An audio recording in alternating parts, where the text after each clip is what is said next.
Welcome to the Overrated Experience Sports and Sports Betting Podcast. This is the UFC 300 edition of the Overrated Experience Sports and Sports Betting Podcast. I'm your host, Kyle Blondin. We're here on a Thursday night, late, looking over our research and data that we put together to put together this podcast and preview the main card for Saturday night. Are you ready?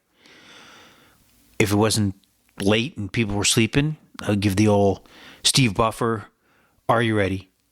Maybe even throw in his brothers, let's get ready to rumble. But you got to be jacked heading into this weekend of betting action. You know, we're going to focus on UFC 300 here, but obviously you got the Masters long weekend. First of all, podcast out, shout out to me, episode 50, recorded on Tuesday, Masters preview. So far, day one, not looking so well. John Rahm let me down. Anyway, this is not a golf preview. This is a MMA UFC 300 preview. I don't know what your plans are. UFC 300, have you been around? Have you seen UFC 200? 100? Have you popped the VHS in, checked it out on YouTube, old DVDs, back in the Hoist Gracie days, UFC 1, where the UFC looked way different than it does today. Today has more of a semblance of an actual sport. And I don't know about you, whether you're a boxing fan, Muay Thai, other promotions. UFC right now has the label of being the best of the best when it comes to the fighting world. I know we just watched Francis Ngannou, former UFC heavyweight champion, get knocked out by Anthony Joshua in a boxing event. But I still believe the best of the best, the most dangerous fighters in the world come out of the UFC, and they're the most legitimate fighters on the planet. So as we head into UFC 300, I'm going to let you know you can follow the Overrated Experience Sports and Sports Betting Podcast at Overrated EXPER2. That's Overrated EXPER2 on X. It's also on the details of the show on your podcast provider. Check it out. Also, Facebook and Instagram, Overrated Experience. You'll find us, join us. Let us know if you joined and you are joining because of the podcast. But we're going to get into it here. Before we do, I just thought I'd throw out a question there about your thoughts on the UFC 300 card. We're going to look at the main event, but it's a stack card when it comes to recognizable names. Recognizable names, yes, but I'll throw this out to you right now, is that the UFC 300 card, I think caters to, which is fine. I'm not trying to bring it down. Caters to more of the already watching every pay-per-view / live event already huge MMA UFC fans versus, you know, the fights that are on this card that are going to draw the occasional fight fan, the occasional fan of a big event. And I think there is something lacking here when it comes to that audience. That's somebody going out of their way to watch that one fight that you would expect it to have a Conor McGregor, a John Jones, somebody on the card, you know, that would have really brought back an audience maybe that hasn't watched in a while. I don't think the card provides that. That's not to say when you look up and down this card that you're not going to get amazing fights. Really scratching your head when you're looking at the betting lines, which way you're going to go, which I was one of those guys. But really, let's take a little trip down memory lane and look at, you know, the UFC 100. Okay, look at this card.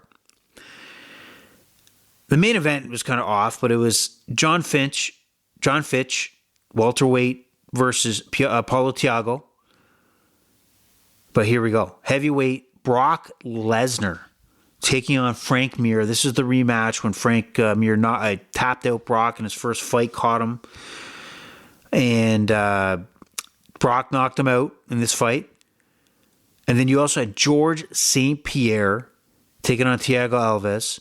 Dan Henderson versus Michael Bisping. You tell me right now, when I mention those names, there are some good fights on there. But when you mention a name like Brock Lesnar, that's bringing in guys that are guys and girls that don't watch MMA. That's the spectacle of an event like UFC 100, which to me is different than what I'm seeing here on this card. It is for the fight fan. And if you go to the UFC 200 fight card, that had a wild, night as well of action. And that card looked like this. You had Miesha Tate and Amanda Nunes as the women's bantamweight championship. But again, you had Brock Lesnar taking on Mark Hunt. And do you remember, Brock won this fight, but it was later reversed to a draw because of a substance found in, the testing for Brock Lesnar. But Brock Lesnar, again, is a name that brought, fight fans, non-fight fans into this event. And then you also throw in Daniel Cormier taking on Anderson Silva. That's wild. I forgot that fight happened. That happened in the light heavyweight division. Daniel Cormier winning, by the way. Jose Aldo taking on Frankie Edgar. And Cain Velasquez taking on Travis Brown. Look at those fights. Those are named. Those are MMA guys that to this day. Right? To this day. And a couple of those names, if not just Brock Lesnar, would have brought you out of your way to watch UFC 200. So just a food for thought. Think about it. I got a point here, and I think I'm right. And if you don't like it, bring it up on X. Overrate it. EXPER2. Now we hit the card on UFC 300. Some big fights here. Big fights. But the main card is going to open up with the UFC's golden child, Bo Nickel. Bo Nickel against Cody Brundage. And this is in the middleweight division. Now, picture this. Bo Nickel, money line in this bet is minus 3,000 to win this fight. Nobody in their right mind is going to take Bo Nickel straight up unless you're driving a Bentley, Rolls Royce. You got ridiculous money to burn. But will a book take that? Probably not. You're dropping hundreds of thousands. Most likely not. The UFC is putting Bo Nickel to open this card. They envision him as their pay-per-view draw down the road. And they're exposing Bo Nickel to the vast audience is going to be turning into UFC 300. Bo Nickel could have easily gone down to the mid-card in an event like this based on only he's 5-0. But this guy, they're showcasing him. And if you ever watched WWE, the WWF back in the day, many of their cards on Saturday morning were basically, the top level guys. What do they call it? The word to use is they would fight jobbers, right? And now the proper term, I guess, is being used is called enhancement talent. Well, Cody Brundage is the enhancement talent here. 10-5-0, Cody Brundage is the enhancement, basically jobber. He's the jobber in this one. So he's expected to lose. I don't see much of a fight here. And this is a 3-round fight, which I don't think will make it out of the first round. Bo Nickel is not submitted, knocked out, won in the first round of every fight so far he's had in the UFC. And expect that potentially to happen here today. Bo Nickel is an NCAA champion, Division I champion in wrestling 3 times, world champion freestyle wrestler, under 23 back in 2019. many other accolades in the wrestling world, as well as he finished second in the Olympic trials. So he's the top-notch wrestler. But if you've watched film in his UFC early fights, he's been all over the place. He's been an aggressive fighter that's not only won by submission using his ground game, but has laid the mitts to a few folks out there and put them to sleep. So he is maybe the phenom, the next phenom that the UFC is counting on to carry the company. Now, Brundage is also a former wrestler, but he went to Newberry College with 96 wins and two-time NCAA qualifier. So on the other hand, you have an three-time NCAA Division I national champion versus the two-time NCAA qualifier.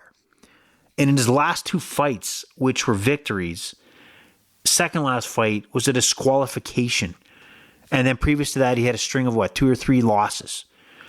He is a jobber. Expect Bo Nickel to destroy him first round.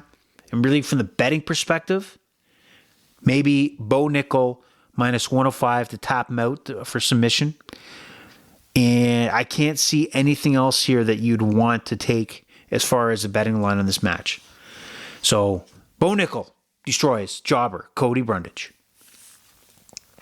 I wish I had the technology to have a transition to the next topic, the next fight on the card. I will one day, but today's not that day. And we're going to move on to the next fight on the card.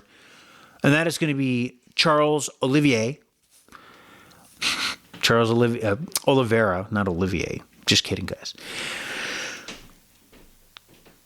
The number one contender in the lightweight division, or number one ranked fighter in the number one. And what I mean by that is they have the champion and the number one ranked, and he's the number one ranked behind Makhachev, Islam Makhachev. 34-9-0 for Charles against Arman I knew I messed this up. Tazarkian. And Tazarkian is 21-3-0. 3-round fight, lightweight division. A lot of lightweight action going on here. And when I first looked at this line, Oliveira was the underdog, plus 176. And Tazarkian is minus 230. And I looked at that, I'm like, what is Oliveira done that he would not be the favorite in this fight? That is such a juicy line to take at plus 176 for Charles Oliveira, who's got every weapon known to man in the MMA world. He's got the jiu-jitsu. He's aggressive on his feet. He's got the success and really only looked dominated in his fight against Islam Makhachev, where Makhachev just outclassed him to tap him out. And what does that mean? Does that mean that Oliveira's hit his ceiling? Or is it just that Islam is just the guy he's not going to beat? And there's many times fighters have that one guy or one girl, they just don't match up well. Or does this mean that Oliveira is kind of, like I said, hit his ceiling, peaked, and a hungrier fighter like Tazarkian, oh man, I butchered this, but I don't care. It's the way it is. That is he the next in line to move up, that hungry fighter? And what stands out when you really do the research on it? And again, you look down the line and you look at the history. Tazarkian was brought into the UFC as a last-minute replacement for his first fight, where he fought Islam Makhachev and took Makhachev to a decision, lost, but arguably gave Islam the toughest fight, definitely a tougher fight than Oliveira did. And he's looked good ever since. He's looked great. And that was on 3 weeks' notice, by the way.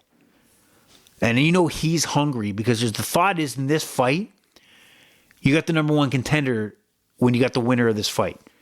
Okay?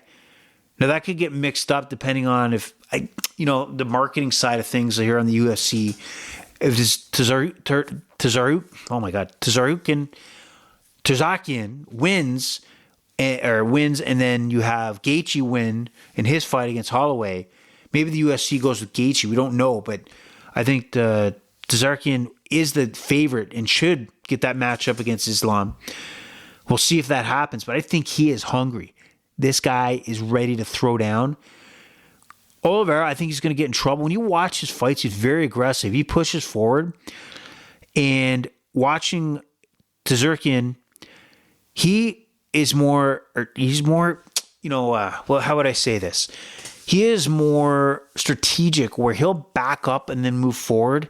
And I envision him catching Oliveira being way too aggressive in this fight and taking either Oliveira to the ground. And I'm now swung to that Tarzakian is going to win this fight. So what I like on the betting line here for this hungry fighter is I like Tarzakian to win. Two choices here. Win by points, plus 300, or plus 160 for KO, TKO. I think he's going to knock him out. I don't think this is going 3 rounds. I think he's going to knock him out. I'm going to go with the plus 160 on that Tarzakian's going to stop him. All right, before this fight goes to the judges. Plus 160. Also, that this fight's going to finish in round 2. And it's going to be Tarzakian who's going to do it. Plus 500. I think it's worth it. So, Charles Oliveira opened up to me as a great value. And then after looking at what was in front of me, I don't see it. Oliveira, I think, is peaked, and I think he's on the decline. But should be a good fight. 3 rounds, man. I think these guys need 5, but what are you going to do? It's the way the cookie crumbles. Speaking of a 5-round fight, and I forgot this was a 5-round fight for the BMF title. And you know what the BMF title stands for, right? Baddest motherfucker title. It's so fucking dumb. Honestly, I know this was introduced by Jorge Masvidal. Tough guy, no question. But this idea of making up a belt, when you already have, obviously, your weight division championship belts, you have interim belts, and now you got a BMF belt. And you're going to, because of this BMF belt, which is totally made up, by the way, you're going to make this a 5-round fight. 5-round for the BMF title. Justin Gaethje versus Max Holloway. I get rid of this goddamn belt. You might as well make Intercontinental Champion or U.S. Champion. It's just stupid. Goddamn stupid. So, in this fight, you have Justin Gaethje, who's the number 2 ranked fighter in the lightweight division. Max Holloway is the number 2 ranked in the featherweight division, who's moving up to fight Justin Gaethje. And what's your feel on this fight? Like, what do you feel about this one?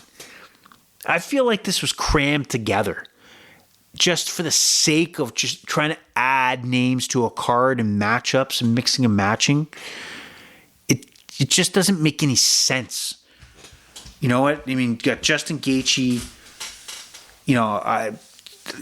Max Holloway moving up, and is he really going to be the next guy in line for Islam, where Justin's kind of in that mixed? I don't know.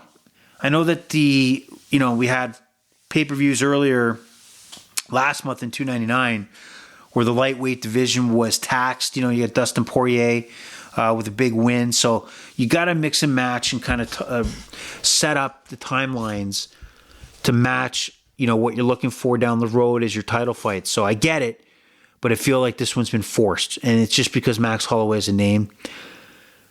I look at this fight and I don't see Max Holloway is a veteran. He's been around a long time in the UFC, and he's been very successful. He's 25-7-0, and he's been submitted once. The rest were decisions that he lost in. So he was submitted by Dustin Poirier back in 2012. So he's had a fight ended once in his MMA career. That's nuts. That is a successful fighter, okay? and he hasn't been knocked out. He hasn't been TKO'd. But I think this changes against Justin Gaethje this weekend. I think Justin Gaethje's bigger. I think Justin Gaethje's getting better. I think he's got the knockout power that eventually is going to get to Max Holloway, and I think we're going to see him knocked out for the first time. I think he's going to run out of gas. I know Holloway's in good shape. But I think Gaethje's going to pound the legs, and catch him. And I think he's going to end this fight before this goes to the judges. So here's how I see the betting looking at this. Gaethje, minus 178 money line is a good parlay option. I think he's going to win. You throw that on to another fight or another game, whatever, inside or outside of the UFC. Will fight go the distance? I say no at minus 116. I don't think this is going 5 rounds. Holloway loses by submission. Featherweight. Just my notes here. Under 3.5 rounds. I'm going to say yes. Under plus 140. Now, what the story is here on the 140, in the 3.5 rounds, is when you're betting this, they actually look at the 230 mark as that half. So, for example, if that I said under 2.5 minutes, if the fight ends a minute into the 4th round, I get my win because it's under 3.5 rounds. But if it ends at 2:31 of the 4th round, I lose, and it's going to be considered over 3.5. So get it? Unlike other sports where, the over-under looks a little different. Method of victory, Gaethje TKO, TKO or KO plus 165. I gotta take a stance. I gotta pick a decision here, and I'm gonna go with Gaethje, and I gotta ride those picks and see what happens. Justin Gaethje is the baddest motherfucker that's going to start. He's going to take Max Holloway's lights fucking out. Badass motherfucker. All right. Now we have the co-main event, which is also a 5-rounder. This is in the strawweight women's division. Zhang versus Jinan. Yan Jinan. Weili Zhang versus Yan Jinan. Zhang is the champion. And number 1 contender is Yan. But if you look at the pound for pound women, when they say pound for pound, the 3 weight divisions, it doesn't matter. Zhang is listed as number 2, while I think Yan is number 10. There is a big gap here. All right. Zhang's record is 24-3. Yan's is 17-3. But Zhang, I think, is several levels above what Yan brings to the table in skill. And I think we're going to see that on Saturday night in the strawweight division. So the betting line here, and if you watch the film, both these fighters are throwing hands. Just throwing hands, very aggressively. And it's hard to imagine, even though when you look at the records, a lot of decisions, especially on Yan's side of things. She goes to the judges many times. But both of these fighters are very aggressive. I just think that Zhang is more aggressive, more powerful, and more skilled. And I'm going to look at Zhang winning via TKO/KO at plus 170. Will it go the distance? I'm going to say no. It's not going to go 5 rounds. It's minus 142. Again, a good parlay option if you can get it. And then you have under 3.5 rounds. I, again, think this is going to end probably the 2nd round, plus 114. Zhang is going to knock her out. She's going to finish the fight. She's going to tag her. And I think the dominant fighter here is Zhang, and that will reflect by round 2. And we go to the main event of the evening. Alex Pereira, the champ in the light heavyweight championship. The light heavyweight champion, undisputed, taking on Jamahal Hill, number 1 contender. This is actually a very interesting fight when you look at the main event here. Pereira, I think, has been more in the spotlight with his, 2 fights in the UFC against Israel Adesanya. Obviously, multiple fights in the Muay Thai world. Very big rivalry there. And moved up from the middleweight to light heavyweight division. which I think has been an advantage for Pereira because he does not have to significantly drop weight for a big man. I think he's in the right spot. I think he's more dangerous not having to cut weight like he has been in the past, and it's reflected. I know his first fight at the light heavyweight, he squeaked out a decision and then KO'd his way to the belt. Now, what we got going here on the other side with Hill, he was 12-1 with one no contest, is a fighter that had to relinquish the light heavyweight championship due to a torn Achilles tendon back in January of 2023. And here the question is, do we have the same fighter here? Such a significant injury with that Achilles tendon coming back. This is his first fight. Do we have the same Jamahal Hill that left the UFC as light heavyweight champion? When you look at the betting lines and you look at the pathway to take on what to take and put your money on, I'm going to say no. I'm going to say that injury is way too significant to come back against the level of talent that Pereira has. I think Pereira's going to win this fight. I think he's going to end it. I don't think it's going to the judges. I don't think it's going 5. I think we're going to have a fighter on Hill's side that is maybe slightly less than what he was when he was at his peak as champion. So Pereira is a money line minus 140. Again, parlaying that with maybe the Gaethje fight. That might be a good parlay as well. But you throw in there not going the distance is minus 410. That tells you that everybody believes these guys are going to throw down. These guys are going to throw some punches. Watch out for those leg kicks. Just knockout power on both sides here. Method of victory. I think Pereira gets it done by TK or KO plus 135. And under, here's some value, under a round and a half. You know, these guys are going to throw heavy bombs, heavy kicks. What's to say this is not going to end by round 1? Okay? So let's get going on Pereira. Let's see the champ keep his belt. If you do your research, people are on the fence looking potentially at Hill as knocking off Pereira, sorry. But I like the champ side of things on this one. So that's the UFC roundup for the Overrated Experience Sports and Sports Betting Experience. UFC 300 is Saturday. Get your popcorn, get your beers going, get your pay-per-view ready. Make sure that you're watching the undercard because that is a main card in many other, events if it's not UFC 300. And you know what? For the undercard, please throw out some bets that we didn't cover here today so I can make some money. It's not really about you, it's about me, okay? But the Overrated Experience has enjoyed bringing you UFC 300 coverage. Pleasure's all been yours. And the Overrated Experience, sports and sports betting experience, is over and out. See ya.